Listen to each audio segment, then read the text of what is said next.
सांगली जिल्हा पोलीस दलाने एक वर्षाचं बाळ त्याचं अपहरण झालं होतं।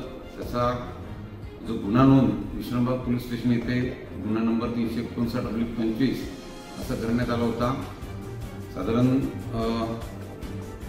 20 ऑक्टोबर 2025 रोजी हे बाळ रात्रीच्या सुमारास मध्यरात्री त्याच्या आईवडिलांच्या ताब्यातून नेण्यात आलं होतं।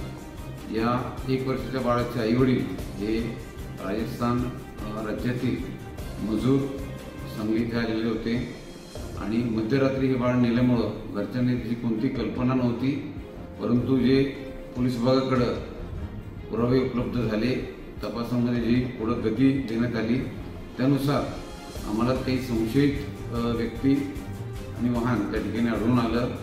त्याच्या आधारावर आम्ही हे बाळ तात्काळ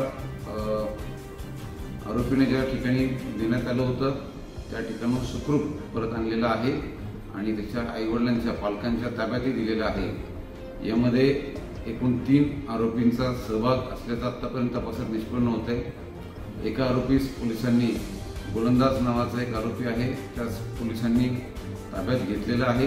इतर 2 आरोपी आम्ही तात्काळ ताब्यात घेऊ। माझं सर्व नागरिकांना या ठिकाणी नम्र आव्हान असेल की आपण आपली लहान मुलं यांची काळजी घेणं ही आपली जबाबदारी आहे। इव्हन आपल्या शेजारील पण जी लहान मुलं असतील, कोणत्याही प्रकारे संशयित व्यक्ती आपल्या परिसरामध्ये आढळून आला तर तसं काही आपल्याला जाणवलं तर तुम्ही पोलीस विभागाशी संपर्क साधा आणि आपण एक जागरूक नागरिक म्हणून आपली भूमिका त्या ठिकाणी पार पाडणं अत्यंत गरजेचं आहे।